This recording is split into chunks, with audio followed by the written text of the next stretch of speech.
సహోదరి సహోదరులారా, ఒక పుణ్యాత్ముని జీవితం ఈరోజు మనం ఒక పండుగగా చేసుకుంటున్నాం. ఇటువంటి వ్యక్తి మన దగ్గరికి రావటం బహుశా మనం ఏనాడో చేసుకున్న పుణ్యం అనుకుంటాం. పునీత పౌలు భావగర్భితమైన ఈ మాటలు పలికాడు. ఏమన్నాడు ఆయన? ఇప్పుడు జీవిస్తున్నది ఏమాత్రం నేను కాదు, క్రీస్తే నాలో జీవిస్తున్నాడు అన్నారు. జోసెఫ్ తంబి బ్రదర్ గారు ఈ సత్యాన్ని పాటించారు. ఇప్పుడు జీవిస్తున్నది ఏమాత్రం నేను కాదు, క్రీస్తే నాలో జీవిస్తున్నాడు అని ఆయన మనకి ఈరోజు ప్రకటిస్తున్నారు. ఈ జీవిత సత్యాన్ని ఆయన పాటించారు. తాను శారీరక స్వభావంతో జీవించలేదు, ఆత్మ స్వభావంతో జీవించాడు. కాబట్టి క్రీస్తే అతని యందు జీవించాడు. కానీ మరి మనం ఏం చేస్తున్నాం? శారీరక స్వభావంతో జీవిస్తున్నామా, లేక ఆత్మ స్వభావంతో జీవిస్తున్నామా? ఇంట్లో ఏం చేస్తున్నాం? ఎలా జీవిస్తున్నాం? శారీరక స్వభావంతో జీవిస్తున్నామా, లేక ఆత్మ స్వభావంతో జీవిస్తున్నారా? వాళ్లతో వీటలతో కొట్లాటలు, పోట్లాటలు, వాళ్ళ మీద వీళ్ళ మీద తగాదాలు, మోసం, దగ, ఇవన్నీ చేస్తున్నామా? అలా చేస్తే మనం శారీరక స్వభావంతో జీవిస్తున్నామనే అర్థం. ఒక్కొక్కసారి ఇక్కడ ఈ కాంపౌండ్లో ఆ రోజుల్లో బ్రదర్ గారు జీవిస్తున్నప్పుడు పెద్దలు నాకు చెప్పారు. ఒకసారి ఒకతను ఏదో మనసులో ఏదో ఆలోచిస్తూ ఉన్నాడు. ఆలోచించుకుంటూ వ్యభిచారం చేయాలని ఆలోచించుకుంటూ ఉన్నాడట.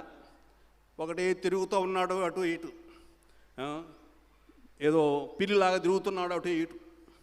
బ్రదర్ గారు చూశాడు, అతన్ని పిలిచి చెప్పాడు, ఎందుకు ఈ దుష్టవాంఛలతో తిరుగుతున్నావు నువ్వు? నీ మనసులో ఏముంది? ఎందుకు ఇలా చేస్తున్నావు నువ్వు? ఏమైందిరా నీకు? మార్చుకో, జీవితాన్ని మార్చుకో అని గట్టిగా వారించాడు. తప్పు, అది చేయకూడదని చెప్పారు. అటువంటి వ్యక్తులు చాలామంది ఉన్నారు, మనలో అందరూ ఉన్నారు చాలామంది. ఒకసారి మనం కూడా అలా జీవిస్తూ ఉంటాం ప్రతివారు. కాబట్టి నీవు శారీరక స్వభావంతో జీవిస్తున్నావా, లేక ఆత్మ స్వభావంతో జీవిస్తున్నావా? ఇక్కడున్నాడు ఒక ఆయన ఆత్మ స్వభావంతో జీవించాడు. పస్తులున్నాడు, ప్రార్థన చేశాడు, రాత్రులు కొరడాలతో కొట్టుకునేవాడు. ప్రతి శుక్రవారం క్రీస్తు పంచగాయాలు వస్తే దానితో ఆయన విలపించేవాడు. చాలా బాధలను అనుభవించేవాడు. క్రీస్తు బాధలు పంచుకున్నాడు. ఆయన ఇతరుల బాధలు కూడా పంచుకున్నాడు. ఎవరి మీద ఆధారపడలేదు. కూలికి వెళ్ళి సంపాదించుకొని తాను సంపాదించుకున్న దానితో తన జీవితం కొనసాగించాడు. ఇటువంటి మహనీయుడు. ఆ మహనీయుడు ఆయన శారీరక స్వభావంతో జీవించకుండా ఆత్మ స్వభావంతో జీవించాడు. సోరెన్ కీర్కెగార్డ్ ఇంకొక తత్వవేత్త ఎలా అన్నాడు? పునీతులను గురించి మాట్లాడుతూ ఉన్నాడు. పునీతుని జీవితం ఒక్క విషయాన్ని గురించే యోచిస్తుంది. పునీతుడు అనేవాడు ఏం చేస్తాడు? అతడు ఒకే ఒక్క విషయాన్ని గురించి తన జీవితంలో ఆలోచిస్తాడు. ఆ ఒకే ఒకరు ఎవరంటే క్రీస్తు. అందుకే నీవు తప్ప నాకెవ్వరు వద్దు ప్రభు. అక్వీనాస్ గారు చెప్పారు, నాన్ నిసీతే దోమినే, నీవు తప్ప నాకెవరు వద్దు ప్రభు, నీవే కావాలి, నీవు ఉంటే నాకు సర్వస్వం లభిస్తుంది అని చెప్పగలగాలి. ప్రభు నీవు ఉంటే చాలు, నాకు ఇంకేమీ వద్దు. ఈ విషయం గురించి మనం పదే పదే మాట్లాడాలి. తంబి బ్రదర్ గారు తన జీవితంలో ప్రభుని సేవించడమే తన మొదటి కర్తవ్యంగా ఎన్నుకున్నారు. నిరాడంబరంగా జీవిస్తూ తన ఆలోచనలను, క్రియలను అన్నింటినీ క్రీస్తు ప్రభావితం చేసేలాగా ఆయన శ్రద్ధ వహించాడు. ప్రభు, ఈ పని చేయబోతున్నాను, ఇది నీ చిత్తానుసారం ఉందా లేదా ప్రభు?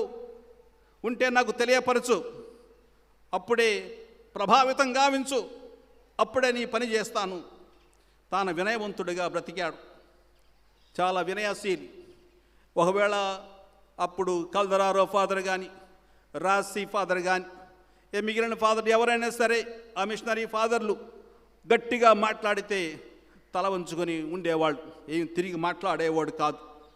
పునీత పేతురు గారు క్రైస్తవ సమాజాన్ని ఉద్దేశించి యువకులను ప్రోత్సహిస్తూ తాను రాసిన మొదటి లేఖలో 5వ అధ్యాయం 5వ వచనంలో ఇలా చెప్పాడు, మీరందరూ వినయము అను వస్త్రమును ధరింపవలయును.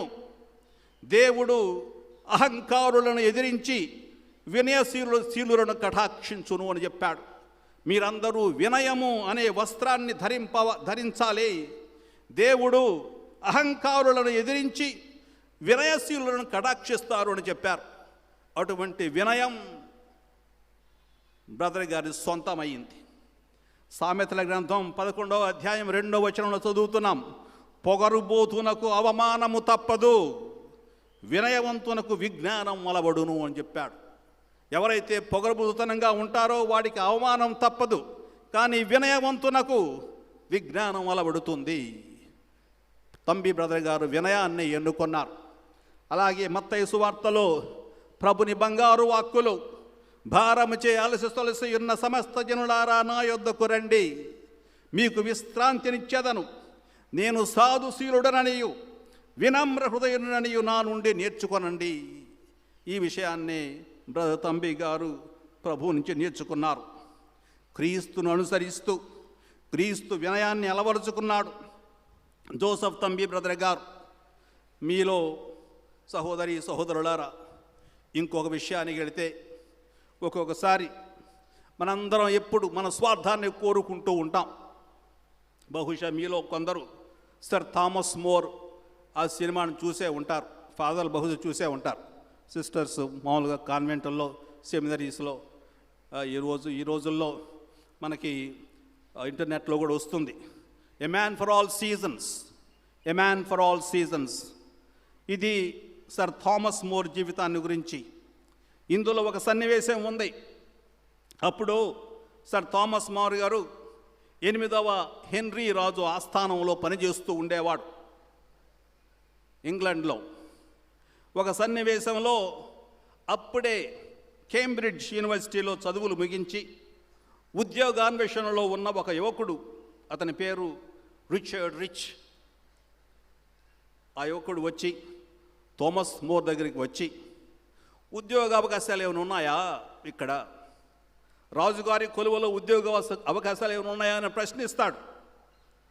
అతనికి 8వ హెన్రీ రాజుగారి ఆస్థానంలో పనిచేయాలని ఓ పెద్ద కోరిక, ఉబలాటం. కోరిక కంటే మంచం అవి ఉబలాటం, వెళ్ళాలి అని దాని గురించే ప్రయత్నాలు చేస్తున్నాడు. కానీ థామస్ మోర్ అతనికి అటువంటి అవకాశం కల్పించలేకపోయాడు, ఎందుకంటే ఉద్యోగాలు లేవు. కానీ చెప్పాడు, ఇప్పుడే కదా యూనివర్సిటీ నుంచి వస్తున్నావు నువ్వు, ఒక స్కూల్లో టీచర్ జాబ్ ఉంది, ఆ ఉద్యోగం ఖాళీగా ఉంటే ఆ ఖాళీని వెళ్ళి భర్తీ చేయ్యా అని చెప్పాడు. రిచర్డ్ రిచ్ ఆ పిల్లాడికి ఇది ఏమాత్రం నచ్చలేదు. వాళ్ళ మధ్య డయలాగ్ ఇలా సాగుద్ది. ఏమంటాడు, నీకు ఉద్యోగం చూశాను రిచర్డ్ అన్నాడు థామస్ మోర్. అవునా ప్రభు, ఏ ఉద్యోగం, సెలవియ్యండి అన్నాడు. ఒక ఉపాధ్యాయుని ఉద్యోగం అని చెప్పాడు. కేవలం ఒక ఉపాధ్యాయుని ఉద్యోగమా? ఒక ముట్టి విరిశాడు కొంచెం. కాదు, నాకు గౌదడి, ఇది నాది కాదు, నాకు ఇష్టం లేదని చెప్పాను. అయినా సరే నోటితో ఏమి చెప్పలేదు, ముఖంలో మడికి అది కనబడుతుంది.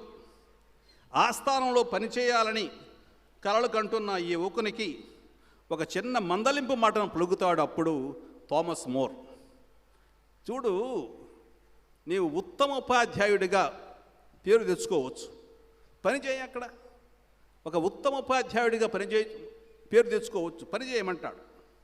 దానికి రిచర్డ్ రిచ్ అసహనంగా ఈ మాటలు అంటాడు, నన్ను ఎవడు చూడొచ్చాడు, నేను ఏమైతే ఏముంది, ఆ చిన్న ఉద్యోగులు నన్ను ఎవడు లెక్క చేస్తాడు అని వెళ్ళిపోతాడు.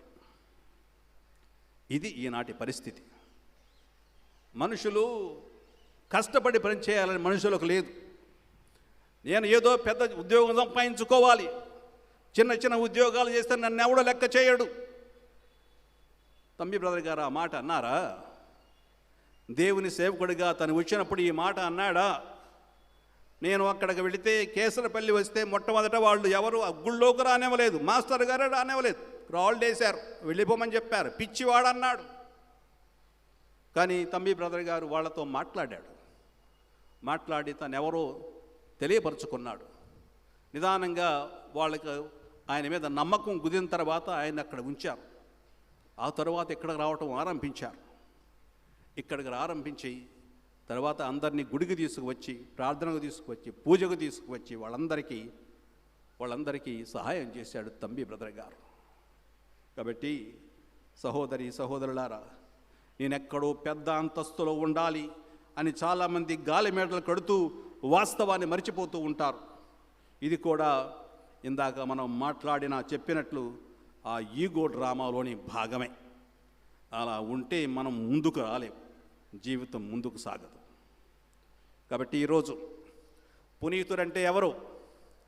ఆయన పట్టడం కోసం మనందరం ప్రార్థన చేస్తున్నాం. బ్రదర్ గారు ఆయనకు బియాటిఫికేషన్, ధన్యపట్టం ఆయనకు తొందరగా లభించాలని అందరం ప్రార్థన చేస్తున్నాం. కానీ అసలు ఆ ధన్యుడు పునీతుడంటే ఎవరంటే క్రీస్తును రాజుగా స్వీకరించేవాడు పునీతుడు. ఎవరైతే క్రీస్తును తన రాజుగా స్వీకరిస్తాడో వాడే పునీతుడు. స్వీకరించేవాడు, ప్రకటించేవాడు పునీతుడవుతాడు. 1927వ సంవత్సరం మెక్సికో దేశంలో పెద్ద ఎత్తుగా క్రైస్తవ హింసాకాండ ప్రారంభమైంది. అప్పుడు చాలామంది క్రైస్తవులను చంపివేశారు. అక్కడ ఒక ఫాదర్ గారు ఉన్నారు, ఆయన పేరు Miguel pro, father Miguel pro. ఆయన కోసం వెతికారు, గాలించారు, ఎక్కడా దొరకడం లేదు. ఎందుకంటే ఆయన అందరికీ క్రీస్తును బోధించడం ప్రారంభించాడు. అనేక చోట్ల ప్రభుత్వం వద్దంటే వారిస్తున్న కొద్దీ ఆయన వెళ్ళి మరీ పని చేశాడు. అప్పుడు ఆయన ఒకసారి పట్టుకొని ఆ గురువు గారిని తుపాకులతో కాల్చి చంపాలని వాళ్ళు ఆదేశించారు. ఆ సన్నివేశాన్ని, ఆ చంపబడే సన్నివేశాన్ని చిత్రీకరించి అన్ని చోట్ల ప్రదర్శించాలని కూడా ప్రభుత్వం ఆజ్ఞను జారీ చేసింది. మతవ్యాప్తి చేస్తున్నాడని అతనికి మరణదండ విధించారు. అతన్ని కాల్చివేయడానికి ఆదేశాలు ఇచ్చినప్పుడు అతన్ని బహిరంగంగా కాల్చి చంపాలని ఆ సన్నివేశాన్ని ఫిల్మ్గా చిత్రీకరించి దేశంలో అన్ని మూలల్లో దీన్ని ప్రజలకు చూపించి అందరిలో భయాన్ని పుట్టించాలని అప్పటి మెక్సికో ప్రభుత్వం ఆజ్ఞలను జారీ చేసింది. మరణశిక్ష అమలు చేసే రోజు రానే వచ్చింది. ఫాదర్ మిగేల్ ప్రోను మరణదండన స్థలానికి తీసుకుని వెళ్ళారు. అక్కడ ఇద్దరు సైనికులు, మిలిటరీలో ఉన్న సైనికులు ఆయనను వారి తుపాకులను ఎక్కుబెట్టి ఫాదర్ ప్రోను కాల్చబోయే సమయంలో ఆయన ఏం చేశారు? అప్పుడు ఎవరు క్రీస్తు గురించి మాట్లాడకూడదని చెప్పారు. ఆయన ఏం చేశాడంటే అప్పుడు తన 2 చేతులు చాచి తన శరీరాన్ని శిలువ రూపంలో ఉంచి గట్టిగా అరిచాడు, వివా ఎల్ క్రీస్తో రే. అప్పుడు స్పానిష్లో వివా ఎల్ క్రీస్తో రే, క్రీస్తు రాజుకు జై, క్రీస్తు రాజుకు జై అని ఆయన అరుస్తున్న సమయంలో ఆయన కాల్చి చంపారు. ఆయన క్రీస్తు రాజుకు జై అంటూ ప్రాణాలు విడిచాడు. సహోదరులారా, అలా ఎంతోమంది, మిగేల్ ప్రో, ఎంతోమంది గురువులు, బిషప్పులు, కన్యాస్త్రీలు, సాధారణ క్రైస్తవులు ఎంతోమంది తమ జీవితాలని ప్రభువుకు సమర్పించారు. మత్తయి సువార్తలో మనం చదువుతున్నాం, 16వ అధ్యాయం 24-26 వచనాల్లో చదువుతున్నాం. నన్ను అనుసరింపగోరువాడు తనను తాను పరిత్యజించుకొని తన సిలువను ఎత్తుకొని నన్ను అనుసరింపవలెను. తన ప్రాణమును కాపాడుకొన చూచువాడు దానిని పోగొట్టుకొనును. నా నిమిత్తమై తన ప్రాణమును ధారపోయేవాడు దానిని దక్కించుకొనును అని చెప్పాడు. కాబట్టి క్రీస్తును రాజుగా స్వీకరించేవాడు తన సర్వస్వాన్ని క్రీస్తుకు సమర్పించి అతన్ని తన జీవితానికి ప్రభువుగా చేసుకుంటాడు. తన జీవిత సర్వస్వాన్ని క్రీస్తు అధీనంలో ఉంచి ఆయన నడుపుదలలో తన జీవితాన్ని కొనసాగిస్తాడు. తన జీవితంలో ప్రతి విషయం క్రీస్తుకు చెందుతుంది. ప్రతిరోజు థోమస్ అక్వైనాస్ పలికిన మాటలను తన స్వంతం చేసుకుంటూ ఉంటాడు ఇటువంటి వ్యక్తి. ఏమిటా మాటలు? నీవు తప్ప నాకింక ఎవరు వద్దు ప్రభు, నీవు తప్ప నాకు ఇంకెవరు వద్దు, నాన్ని సీతే దోమినే. ఈ సత్యాన్నే తంబి బ్రదర్ గారు పాటించారు, ఈరోజు మనందరికీ నేర్పుతారు. ప్రభు, నీవు తప్ప మాకు ఇంకెవరు వద్దు జీవితంలో అనే సత్యాన్ని కూడా మీ మనసులో ఉంచుకొని ఇంటికి వెళదాం. God bless you. సహోదరి సహోదరులారా, మనము దైవ సేవకులు బ్రదర్ జోసెఫ్ తంబి గారి 80వ వర్ధంతిని కొనియాడ సమావేశమైతవి. కావున ఆయన విడుదల ద్వారా పరలోక తండ్రిని శారీరక ఆధ్యాత్మిక వరముల కోసం మన విన్నపములను సమర్పించుదాము. విశ్వాశ్రీ సభకు అధిపతియులు పాలుగడైన పరిశుద్ధ ఫ్రాన్సిస్ పాప గారిని, మన పీఠాధిపతులు మహాగణత వచ్చిన తెలగతోటి జోసెఫ్ రాజ్ తండ్రి గారిని, గురువులను మఠవాసులను వేద ప్రచారకులందరినీ మెండుగా దీవించమని ప్రార్థించుదాము. సకాలములో బ్రదర్ జోసెఫ్ తంబి గారు పునీతులుగా గుర్తింపబడి శ్రీ సభ కొరకు సదా ప్రార్థించినట్లుగా తగు వరప్రసాదములను శ్రీ సభకు దయచేయమని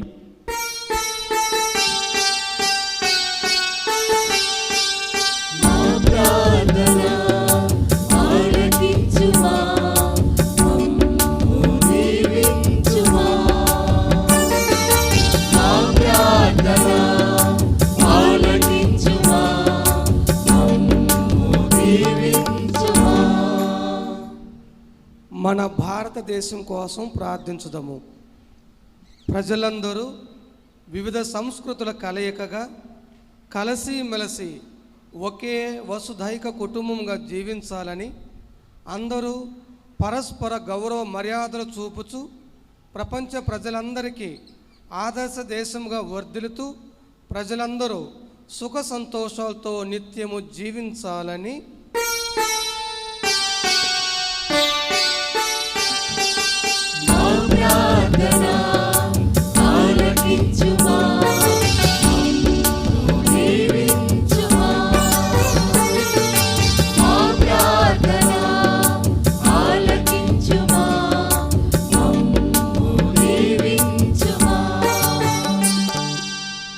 బ్రదర్ జోసెఫ్ తంబి గారి పాద స్పర్శతో పావనమైన ఈ ప్రాంతమును, మన విజయవాడ మేత్రాసనమును దీవించమని ప్రభువును ప్రార్థించుదాము.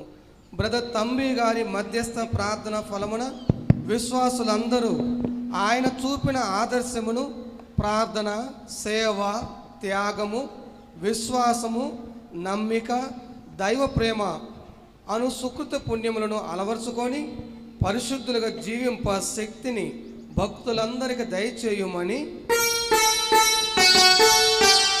ప్రార్థన ఆలకించుమా, దీవించుమా. ప్రార్థన ఆలకించుమా, దీవించుమా. పునీత అసిసిపుర ఫ్రాన్సిస్ వారి అడుగు జాడలలో నడుచుచు బ్రదర్ జోసెఫ్ తంబి గారి ప్రార్థన బలముతో ఈ పుణ్యక్షేత్రములో అభివృద్ధికి కృషి సలుపుచున్న కపూచిన్ సభ సహోదరులందరినీ దీవించమని ప్రార్థించుదాము. మరి ముఖ్యముగా ఈ పండుగ నిమిత్తమై శ్రమించిన గురువులను, కపూచిన్ బ్రదర్లను, కమిటీ సభ్యులను, నిస్వార్థంతో పనిచేసిన వారందరినీ ఆశీర్వదించమని ప్రార్థన ఆలకించుమా, దీవించుమా. ప్రార్థన ఆలకించుమా, దీవించుమా. పేద సాధలు వ్యాధిగ్రస్తుల కొరకు ప్రార్థించుదము. తన జీవిత సర్వస్వమును పేదవారి కోసం త్యాగం చేసిన బ్రదర్ జోసెఫ్ తంబి గారి ప్రార్థన ఫలముతో పేద సాధలు వ్యాధిగ్రస్తులు ఊరట నొందినట్లును అనారోగ్యంతో బాధపడువారు సంపూర్ణ స్వస్థత నొందినట్లును అనుగ్రహించమని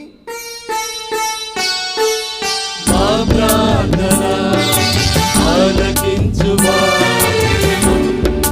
దీవించుమా.